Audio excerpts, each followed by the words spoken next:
Hello বন্ধুরা, সবাই কেমন আছে? আমি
সামনের দিকে যতটা কাজ আছে এগুলো করতে করতে আমি যদি সারাটা দিনও কাজ করি, সকাল থেকে রাত পর্যন্ত, আমি রাত 11টার সময় ঘুমাবো, তখনও কাজ থাকে।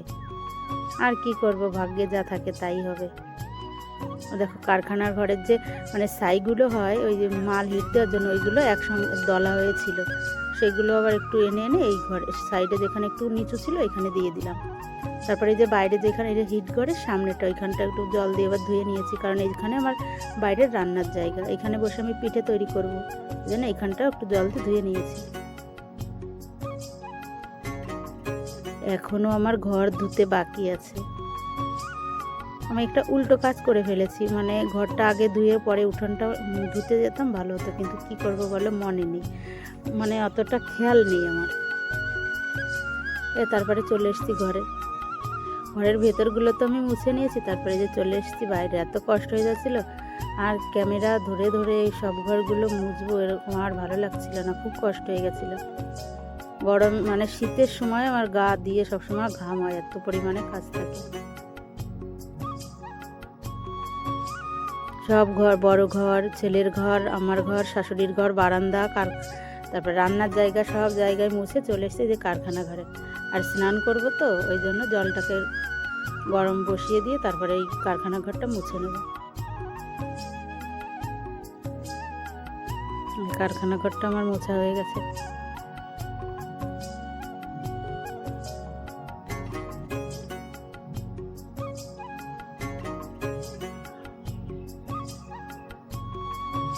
এই যে এইখানে হচ্ছে কারখানা ঘরের এই যে সামনেটা,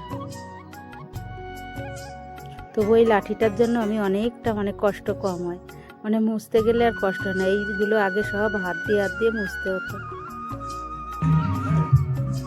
তারপরে স্নান করে এই যে পুজো দিয়ে চলে এসেছি এই যে খেতে।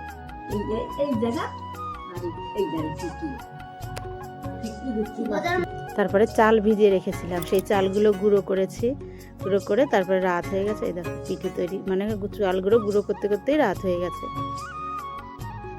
কোনোদিন আমি বাড়িতে পিঠে তৈরি করলে ফোলেই না, মাকে শুধু বলি, মা সব কিছু করতে পারি, শুধু পিঠেটা তৈরি করতে ফোলে না কেন? মা বললে এরকম এরকম করে করবি। তা সত্যি সত্যি কি বলবো তোমাদের, এবার খুব পিঠেগুলো পিঠে যদি ফোলে না, বানাতে খুব ভালো লাগে। দেখেছো কতটা ফুলেছে? তোমাদের দাদাভাইকে বলছিলাম আমাকে একটু কিছু এনে দাও, যাতে এর ভিতরে দিলে একটু ফুলে যায়। আমার যা বলছিল, কি একটা পাউডার কথা বলছিল, ভুলে গেছি। আমার বর বলে কি, না না, ওইগুলো একদম দেওয়া যাবে না, ওইগুলো খেলে শরীরে ক্ষতি হবে, ফোলে না ফোলে এরকম করেই বানিয়ে রাখবো। এর আগে আমি রসটা জাল দিয়ে নিয়েছি। তারপরে এরপরে তো ঘুমিয়ে পড়েছিলাম, কিন্তু সকালবেলা বেজে 4টের সময় উঠেছি।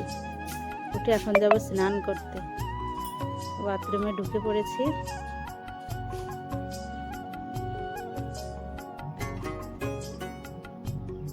কি ঠান্ডা, আমি সোয়েটারটাই গা থেকে খুলতে পারছিলাম না, স্নান করবো কি করে তাই ভাবছি।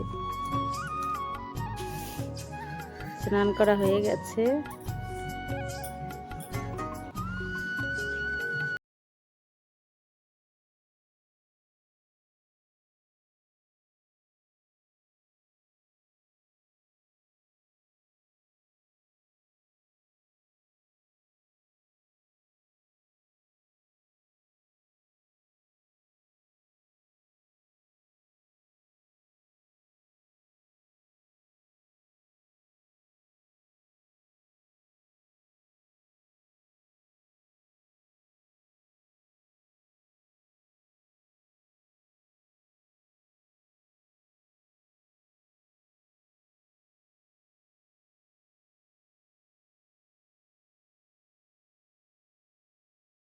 আমার আগে উঠেছে, তুলো নিয়ে বসো। আমার যার প্রায় দেয়া হয়ে গেল। আমি এবার বলছি তোর কত দূর, বলছে বর্দি এই তো হয়ে গেল।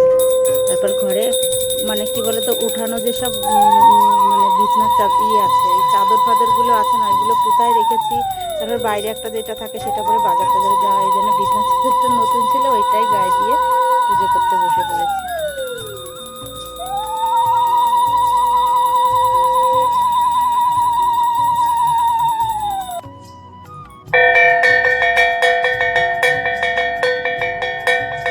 চারপাশে পুরো অন্ধকার।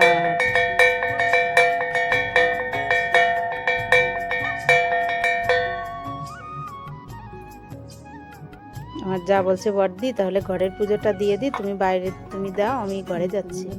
আচ্ছা ঠিক আছে তুই যা।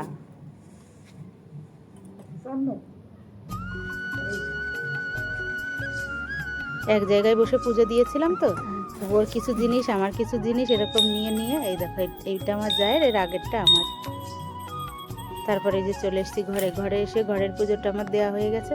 আজকে সারাদিনে মনে হচ্ছে আমার অনেক কাজ এগিয়ে গেছে। স্নান করা হয়ে গেছে, পুজো দেওয়া হয়ে গেছে, মানে কাজ সব এগিয়ে গেছে। তারপরে একটু শুয়ে পড়েছিলাম, বেলা হলে তারপরে সাইড দিয়ে আবার একটু নতুন করে আলপনা করেছি। মানে হাত পাগুলো পুরো বরফ হয়ে গেছিল, মানে কি বলবো, লেপের মধ্যে ঢুকেছি কিন্তু পাটা আর গরম হচ্ছে না, এত ঠান্ডায়। দেখো এটা বেলা